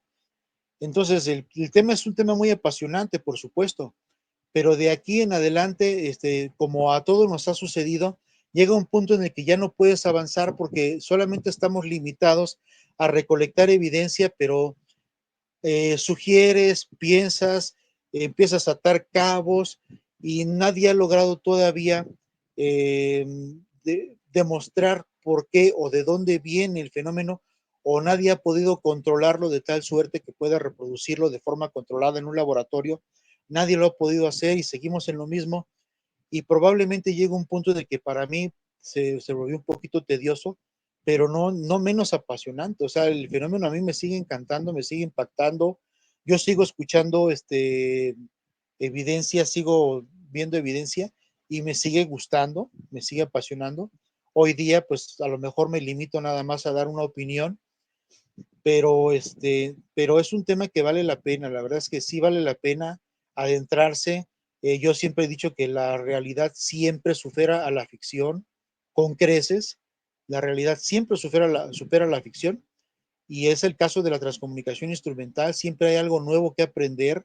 Nunca terminas de aprender. Somos eternos aprendices en el tema, y y vale la pena. Es un camino que vale la pena recorrer. Para mí lo fue, para mí lo sigue siendo, a pesar de que tiene ya algunos años que no hago experimentación, pero con lo poquito que pude obtener, para mí fue suficiente para afirmar que el fenómeno es real.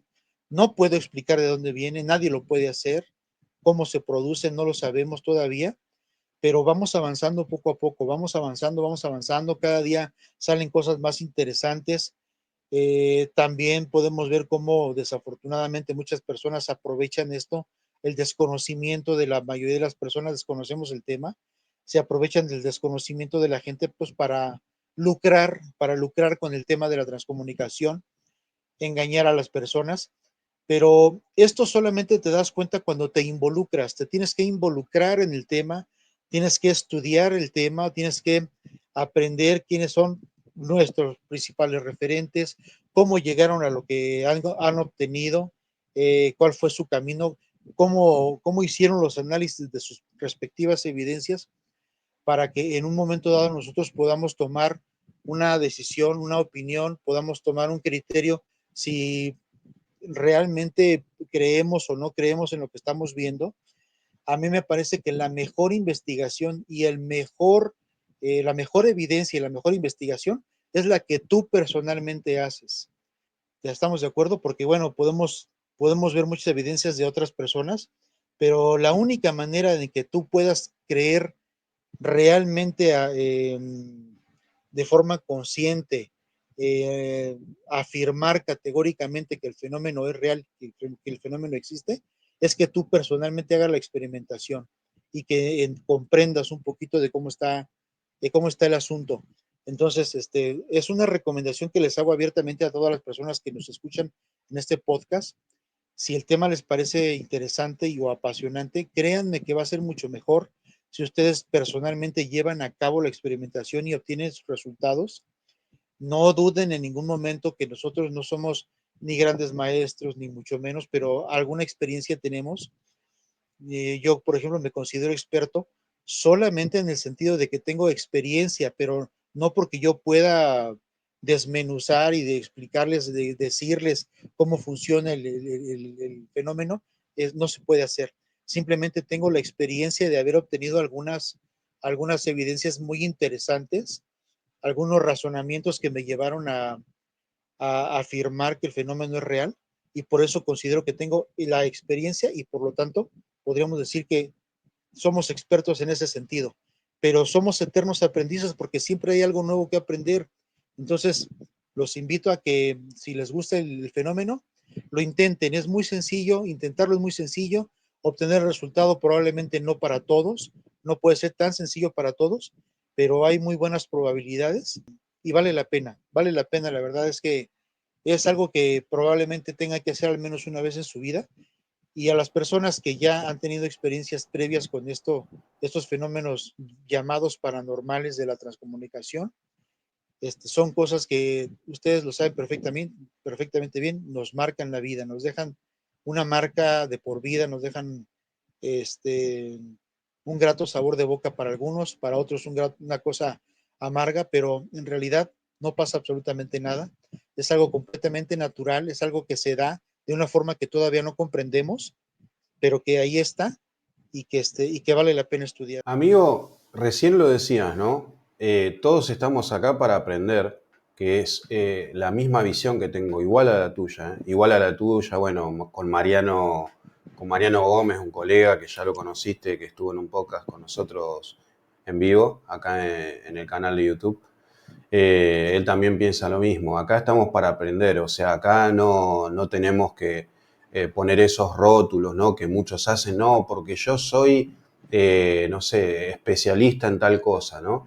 Y acá en Argentina decimos te chapean con eso, ¿viste? Es como que ponen eso, digamos, sobre la mesa, como de alguna manera, yo no sé si para intimidar o simplemente para, por una cuestión egocéntrica de la persona, pero yo creo que bien lo dijiste, estamos para aprender y continuamente estamos aprendiendo. El ser humano por naturaleza aprende, es así. Entonces creo que ese es el mejor camino, ¿no? Siempre mantenerse en esa postura de seguir aprendiendo, o sea, a través de la experiencia uno va aprendiendo y va tratando de ponerle, entre comillas, entender el fenómeno, ¿no?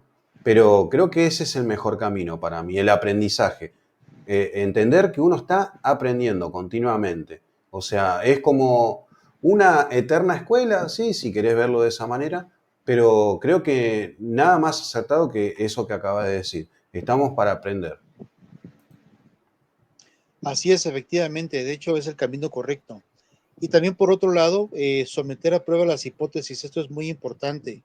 No dejarse llevar y por ahí dicen que, cuenta la leyenda que, sino que cualquier cosa que circule por ahí, por los medios, en las redes sociales, hay que someter a prueba las hipótesis para realmente darnos cuenta de primera mano si es verdad lo que se cuenta por ahí, ¿no?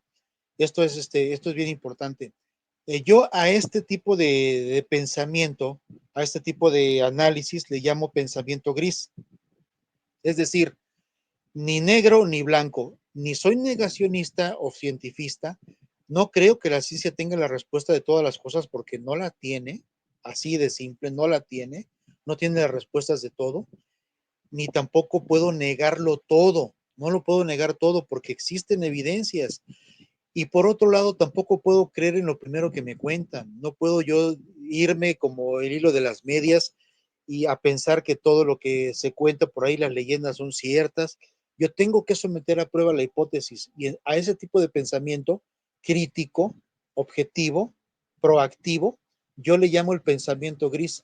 De hecho, en otro podcast estaba yo platicando que tengo la intención de escribir un libro que tiene que ver con este tipo de pensamiento, en donde voy a tratar de plasmar mi experiencia personal con la transcomunicación instrumental y cómo fue que llegué a esta conclusión de que lo que más conviene en estos casos es utilizar un pensamiento intermedio. Y las personas que manejamos un pensamiento gris, tristemente estamos destinados a ser impopulares. No somos populares, pero somos los que más aprendemos, somos los que más avanzamos, somos los que más aprendemos en la comprensión del fenómeno. Ese sería mi consejo y te digo, tengo la intención de escribir un libro que esté relacionado con esto que estoy diciendo, que estoy muy seguro que les parecerá interesante en un futuro. Perfecto, Miguel querido. La verdad que estoy completamente de acuerdo en ese sentido. Y sí, los extremos claramente, ¿no? No aportan absolutamente nada y no tiene, digamos, una finalidad común para todos los que estamos realmente interesados en el tema.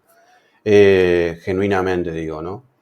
Ahora, entrando nuevamente en lo que son las psicoimágenes, teniendo en cuenta que todo esto comienza gracias a Klaus Schreiber, que, bueno, él lo que comenta, ¿no? Es que su hija, aparentemente, se habría manifestado a través de una psicofonía en la que le da una serie de instrucciones, vamos a decir, de cómo él tenía que llevar a cabo este tipo de experimentación, ¿no? Que es más innovadora que por ahí utilizar la grabadora de cinta magnética como lo hacía Friedrich Jürgenson, ¿no? En su momento. En este caso, bueno, Klaus Schreiber lo hace a través de ya imagen, ¿no? O sea, con un televisor. Y bueno, seguramente vos habrás escuchado, digamos, el método, cómo se hace, y hasta no hace mucho tiempo, digamos, se seguía utilizando este método digamos, poner la cámara de video frente al televisor, como lo hacía Klaus Schreiber. Ahora, si bien alguien pudiera cuestionar la posibilidad de que su hija fallecida se manifestara a través de una psicofonía y darle instrucciones, eh, ¿quién pudiera negar, ¿no? Que esto pudo haber pasado realmente y que Klaus Schreiber no tenía ninguna paranoia, ni esquizofrenia, ni nada. Al contrario, fue quizás, o mejor dicho, el pionero, que desde, digamos, su experiencia empieza todo esto de las psicoimágenes, hasta la actualidad que la tenemos, como cité hoy a Sonia Rinaldi, ¿no? Que se mantiene, digamos, todavía con este trabajo, digamos, de experimentación de psicoimágenes. Es un radiotécnico alemán que en los años 80 efectivamente era sido a grabar psicofonías. Y aquí entra en parte lo que te comentaba yo, que tratar de desmenuzar el origen de las cosas lo mejor posible. Y te puedo decir que por ahí yo tengo una entrevista que le hicieron a Klaus Schreiber, en donde él personalmente explica que ese método simplemente se le ocurrió, porque efectivamente hay la leyenda de que su hija muerta a través de psicofonías le dio las instrucciones para que él pudiera realizar un experimento a través del cual pudiera verla en el monitor de la televisión. De hecho, es una leyenda que en su momento yo también creía, pero yo me topé, haciendo mucha investigación, me topé con una entrevista que le hicieron a Klaus Schreiber, en donde simplemente dice que el método se le ocurrió, porque él era radiotécnico. Pero eso no demerita los resultados, porque al final de cuentas Klaus Schreiber sí pudo lograr algunas imágenes muy interesantes de contacto con algún lugar desconocido o con seres fallecidos a través de esta técnica que que se llamó en su momento el sistema de retroalimentación de Klaus Schreiber o sistema autorreferencial de imagen. Y básicamente consiste en crear un bucle infinito a través de conectar una videocámara a un monitor de televisión, de tal suerte que en el monitor de la televisión puedas observar lo que estás videograbando, y llega un punto en el que encuentras uno enfrente del otro para crear algo que se llama efecto Droste. El efecto Droste es el efecto que se crea cuando juntas dos espejos y se produce una imagen multiplicada al infinito. Eso se llama efecto Droste. Entonces, es el mismo efecto que tú tienes que crear conectando una videograbadora con un monitor de televisión, encontrándolos uno con el otro y creando este efecto Droste. Se busca un punto dentro de la pantalla del televisor en donde se empiecen a ver una serie de fogonazos luminosos, y este bucle se llama efecto de retroalimentación o efecto autorreferencial de imagen, o bueno, se le llama de muchas maneras, ¿no? Pero se supone que el experimento consiste en grabar este evento de flashazos luminosos que se repiten una y otra vez, y después buscar cuadro a cuadro en el video resultante, en donde se supone que dentro de alguno de los cuadros se puede llegar a ver contacto con alguna entidad fallecida, con un lugar, con animales de otros planos dimensionales, no lo sé, no lo sabemos. Lógicamente yo también estos experimentos los he llevado a cabo. De hecho, yo he tratado de replicar en la medida de mis posibilidades y con los recursos que están a mi alcance, he tratado Miguel, de replicar perdón imágenes. que te interrumpa, ¿no? Pero no sé si recordás, justo porque quiero tomar y no quiero que se me vaya esto, que justo estabas mencionando digamos, explicando un poco, ¿no? Cómo es el procedimiento para llevar a cabo el experimento de psicoimágenes. Y recuerdo un programa, un, un- un capítulo creo que era, bueno, era del programa del gran Fernando Jiménez del del Oso, oso. que él habla precisamente sobre esto de la experimentación con psicoimágenes y lo nombra, ¿no? A Klaus Schreiber como pionero, al grupo de Luxemburgo, por ejemplo, otro caso. Y también hay un grupo de contactados, se decía de Tenerife, que compartieron unas imágenes en las que se veían tan nítidas, así como las del grupo de Luxemburgo, eh, de rostros, incluso hasta paisajes. Y yo recuerdo, Miguel, ¿por qué cito esto? Porque recuerdo que vos publicaste en algún momento, compartiste también algunas evidencias que has logrado, obtuviste, de este tipo digamos, captación, ¿no? Tanto que puede ser interpretado como un paisaje o como un rostro. Pero en el caso, por ejemplo, ¿no? Del grupo de Luxemburgo y de este grupo, el grupo más allá de Tenerife, así era como se los conocía, se producían, y mirá qué curioso esto, ¿no, Miguel? Porque cada uno tenía su metodología. En el caso del grupo de Tenerife, ellos decían que, y esto lo escuché en un programa del periodista Iker Jiménez, que le explicaba, ¿no? Después de muchos años, porque se había disuelto este grupo, por una cuestión de desacuerdos y demás, ¿no? Que sucedió con el grupo de Tenerife. Pero él le pregunta, Iker Jiménez, le pregunta cómo es que llevaban a cabo esta experimentación. Y ellos dicen, como se llamaban a sí mismos, contactados, ellos fijaban una fecha con unas entidades que aparentemente, digamos, ellos los llamaban o los denominaban de procedencia, digamos, vamos a decir interplanetaria, podría ser, ¿no? Extraterrestres. Y ellos les citaban que, de hecho, ellos cuentan que no lo han grabado, pero sí han tenido la experiencia, al igual que quizás Sixto Paz Wells, que también él viste que él ha comentado, el investigador peruano Sixto Paz Wells, ufólogo, que también se denominaba contactado porque ha tenido este tipo de experiencia en la que recibía, ¿no? Los mensajes de estos seres y le decían específicamente en dónde se iban a encontrar. Bueno, con el grupo de Tenerife sucedió algo similar y después ellos empezaron a través de la meditación, así es como explicaban su metodología. Digamos, el procedimiento era más o menos como el de Klaus Schreiber, pero no lo respetaban a rajatabla. Ya ellos tenían otro método y era ya a través de la meditación. O sea, empezaron a utilizar otra metodología como más, vamos a decir, espiritual, si querés llamarlo de esa manera. Que por ahí el de Klaus Schreiber era como más técnico, si lo querés ver de esa manera. Era distinto, ¿no? O sea, entonces digo, volvemos a lo de Marcelo Bacci, que Marcelo Bacci era más desde un lugar de mediúmnico. Y acá el grupo de Tenerife más o menos es como que implementó esta metodología, ¿no? Un poco más espiritual, a diferencia de el referente que estamos tomando, que fue el pionero, Klaus Schreiber. Sí, sí, por supuesto. Mira, de hecho, como lo comentamos, el fenómeno pues se produce de muchas formas que no podemos explicar.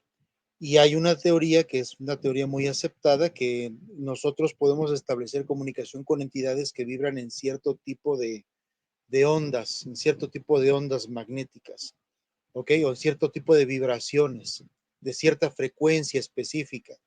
Entonces, hay una teoría muy aceptada, o hay una hipótesis muy aceptada, que para poder obtener vamos, contacto con entidades inteligentes, se tiene que estar en una frecuencia vibratoria alta. Y para llegar a estos estados de conciencia de vibración alta, muchos de los investigadores o experimentadores realizan prácticas como la meditación. Y efectivamente, por ejemplo, el señor Marcello Bacci practicaba la meditación. Otra persona que también practica la meditación antes de hacer la experimentación y ha obtenido resultados maravillosos es el ingeniero Hans Otto Konig. Él también practica la meditación. Y así podemos ir nombrando muchos de los experimentadores que tienen ciertas características similares y que eso aparentemente les ha ayudado a obtener mejores o peores resultados. Vamos, podemos incluso, si queremos meternos directamente a este asunto de las vibraciones o de que cada sentimiento tiene un cierto grado diferente de vibración, si queremos nosotros meternos a eso, pero viéndolo desde el lado, desde el punto de vista científico, podríamos hablar de algunas tesis científicas que son interesantes y que podrían encajar en esto que estamos platicando, como por ejemplo la tesis que realizó el doctor David Hawking. Hay un doctor que se llama David Hawking, es una tesis científica que nos dice que todas las emociones humanas tienen cierto nivel de vibración diferente, o sea, vibran, tienen cierta frecuencia vibratoria diferente.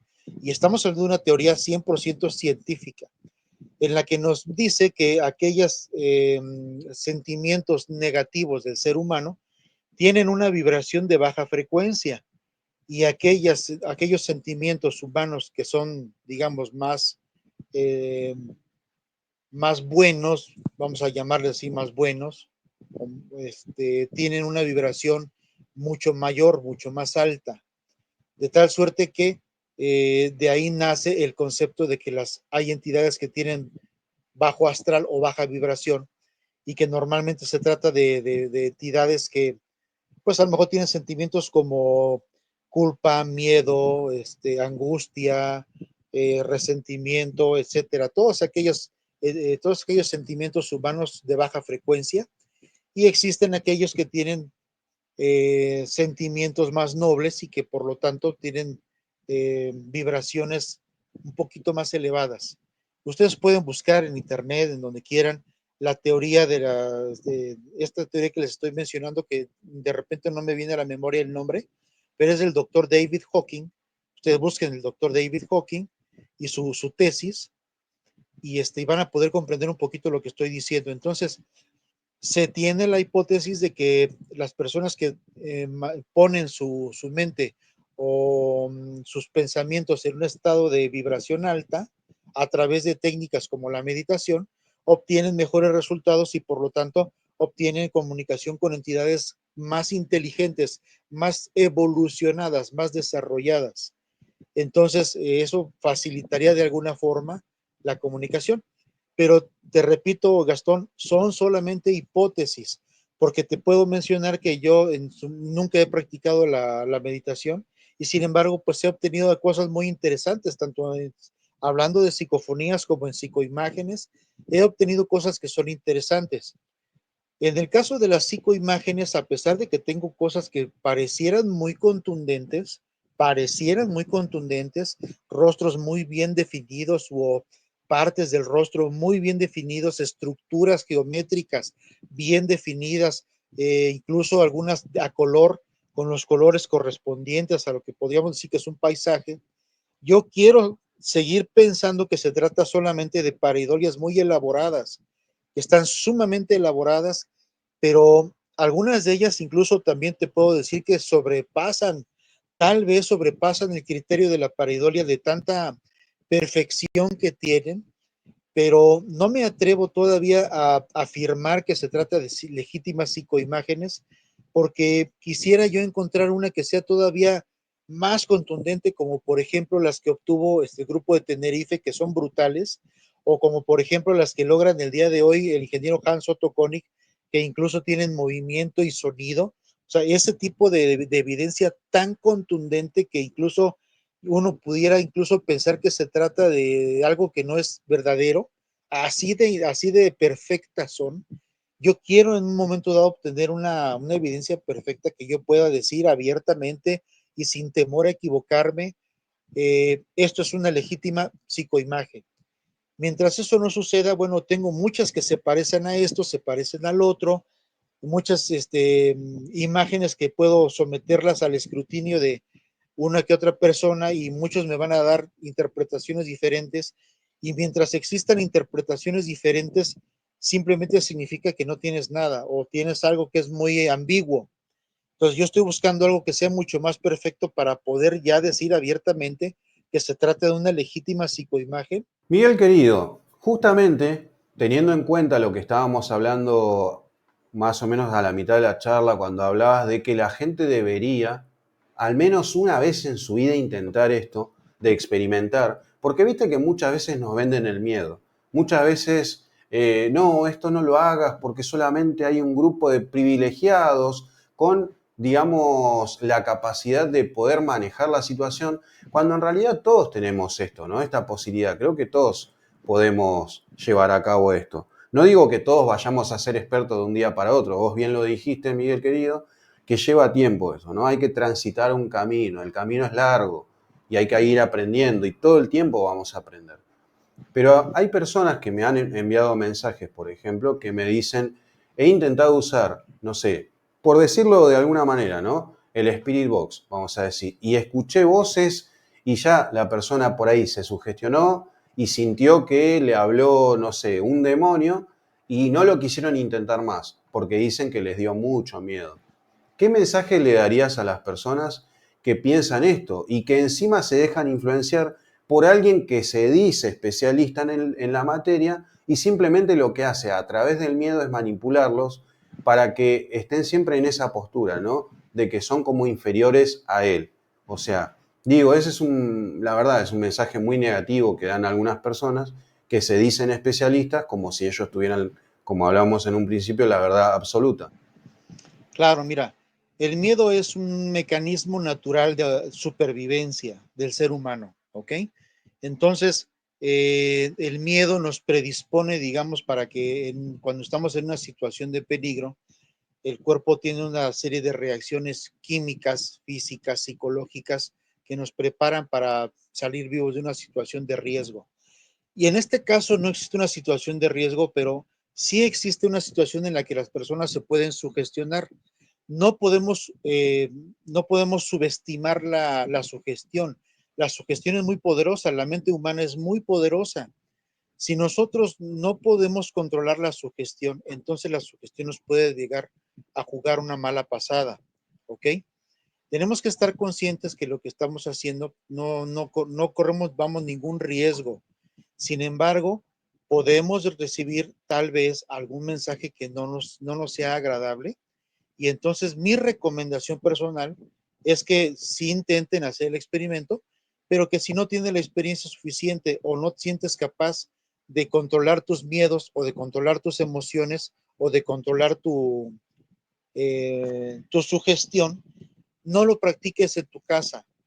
Es decir, trata de practicarlo en algún otro lado porque pudiera ser que tú en un buen alit quieras tal vez practicarlo en tu casa para poderte comunicar con algún familiar que haya fallecido. Y entonces en lugar de recibir la supuesta comunicación de un familiar, puedas recibir un mensaje que sea desagradable para ti y eso pueda sugestionarte y puede llegarse a dar el caso que ni siquiera puedas descansar en tu casa. O sea, vas a estar pensando, porque la sugestión es así, que algo malo te va a suceder en tu propia casa cuando en realidad no pasa absolutamente nada, es un fenómeno inofensivo. Sin embargo, sí juega un papel muy importante el punto psicológico, la madurez emocional y la madurez intelectual para poder comprender que solamente se trata de un fenómeno natural que no entendemos. Sabemos que el ser humano le tiene miedo por default, o sea, vamos, así lo traemos en los genes, el ser humano le tiene miedo a todo aquello que no conoce. Y recuerden que el conocimiento es poder. Entonces, por eso yo siempre recomiendo que investiguen, que se traten de empapar del tema, que traten de averiguar cuáles son los orígenes de cada una de las cosas, para que de esa forma, entre más conozcan, entre más sepan, obviamente el miedo se va perdiendo. O sea, todas las personas le tenemos miedo a aquello que no podemos controlar y todas las personas le tenemos miedo a todo aquello que no conocemos. Pero en la medida que nosotros conozcamos y practiquemos, el miedo desaparece automáticamente. Y como recomendación personal, traten de hacerlo primero en otro lado antes de hacerlo en su casa, para que no se arriesguen a que la misma sugestión les juegue una mala pasada. Pero no pasa absolutamente nada, amigos. Es mi consejo. Excelente, Miguel querido, excelente. Mejor explicado imposible, la verdad. Impresionante. Miguel querido, quiero invitarte, porque la verdad no quiero extenderme mucho más. Estuvo muy bueno esta charla. Sinceramente me pareció sumamente interesante todas las cosas que se fueron dando en la charla y la información, ¿no?, que brindaste y bueno, desde tu punto de vista también estuvo genial esto. Así que quiero invitar a la gente, a todos los que nos están viendo en este momento, a que, bueno, va a existir una segunda parte de esta charla con Miguel, que esténse atentos porque lo voy a compartir en breve, seguramente después de este podcast. Así que quiero invitarte, Miguel, acá oficialmente a una segunda parte para seguir hablando de este tema y sobre todo de tus experiencias, desde tu punto de vista como experimentador, ya con evidencia, presentando quizás algún caso que seguramente debes tener y todo esto que hablabas hoy de tu experimentación también con psicoimágenes, ¿no? La verdad que estuvo bueno para citar a algunas personas, algunos referentes, como los llamo yo, y sobre todo para introducir a la gente en lo que es, digamos, la metodología y un poco la parte más del contexto histórico de todo esto, ¿no? Y las técnicas y demás. Pero ahora me gustaría entrar más que nada en un terreno más de la experimentación desde tu, digamos, vivencia, ¿no? Desde tu vivencia en cuanto a lo que se pudo haber captado, a lo que hayas logrado. Así que quiero invitarte oficialmente acá en este podcast a una segunda parte, Miguel. Así que si querés dar algún último mensaje, simplemente para cerrar este episodio y dejarlo abierto, porque ya te digo, me interesaría mucho hablar con vos, más que nada sobre tus experiencias en un segundo podcast. No, pues yo por mí feliz de la vida, la verdad te agradezco muchísimo la invitación, encantado. En una segunda parte podríamos incluso presentarle al auditorio parte de las evidencias o algunas de las que me parecen las más interesantes evidencias que he obtenido a lo largo de estos años. Hay casos que la verdad valen la pena, que son mundialmente desconocidos. Hay uno particular que les va a gustar, lo vamos a dejar en suspenso para que en la segunda parte no se lo pierdan. No se pierdan la segunda parte, repito. Vamos a tocar un caso que en lo particular es desconocido por completo, pero que tiene un valor documental impresionante, un valor documental de verdad inigualable. Y ya lo explicaré a detalle, con lujo de detalle, el contexto de cómo fue que se dio esa evidencia, que dicho sea de paso, es una evidencia que no es directamente mía, que llegó a mis manos de manera fortuita, pero que vale la pena muchísimo. Es una joya que ya les daría a conocer. Y por ahí tengo muchos otros casos que les van a parecer interesantes. Vamos a traer también las imágenes que estábamos platicando, el resultado de lo que se ha obtenido a través de la experimentación de psicoimágenes con diferentes técnicas que con mucho gusto yo les explicaré en la segunda parte. Así que, pues mil gracias a Gastón por la invitación a esta segunda parte del podcast. Prometo hacerlo muy interesante con evidencia ya tangible, algo que podamos ver y que podamos disfrutar. Bueno, Miguel querido, la verdad quiero agradecerte. Ha sido un honor compartir este espacio y esta primera parte. Dejamos abierto para un segundo episodio y para que la gente empiece a meterse más de lleno en todo esto y bueno, gracias a todos los interesados. Así que bueno, nada, Miguel, quiero agradecerte y bueno, te espero para una segunda parte. Gracias a ti, Gastón, de verdad, y gracias a todas las personas por el favor de su atención. Espero que nos veamos pronto en una segunda parte. Con mucho gusto, aquí estaré para lo que se les ofrezca. Y les mando saludos y bendiciones desde el Estado de México a todas las personas que vean este podcast. Excelente, Miguel querido, muchísimas gracias, hermano. Y bueno, nada, agradecerle a todas las personas bueno, le den apoyo a este video, por favor. Dejen su like, dejen su comentario y si pueden compartir, por supuesto, muchísimo mejor a más personas que se interesen en toda la temática paranormal y de misterio. Los invito a que se suscriban, sobre todo a aquellos que todavía no conocen el canal. Y bueno, como hablamos en un principio, también les dejo el canal de Miguel para que lo vayan a seguir también a Miguel y vean un poco lo que él hace, su trabajo y demás. Y bueno, amigos, nada, creo que hasta acá por ahora llegamos, así que los voy a esperar en una segunda parte junto a Miguel Aceves, experimentador, investigador de, bueno, todo lo que es el fenómeno en sí y inexplicable, fuera de lo común, ¿no? Es una realidad que, como dijo Miguel, el fenómeno existe y es real. De eso no tenemos ninguna duda. Amigos, muchísimas gracias por acompañarnos. Nos vemos en el segundo episodio. Gracias a todos. Que sigan bien. Hasta pronto. Chau, chau.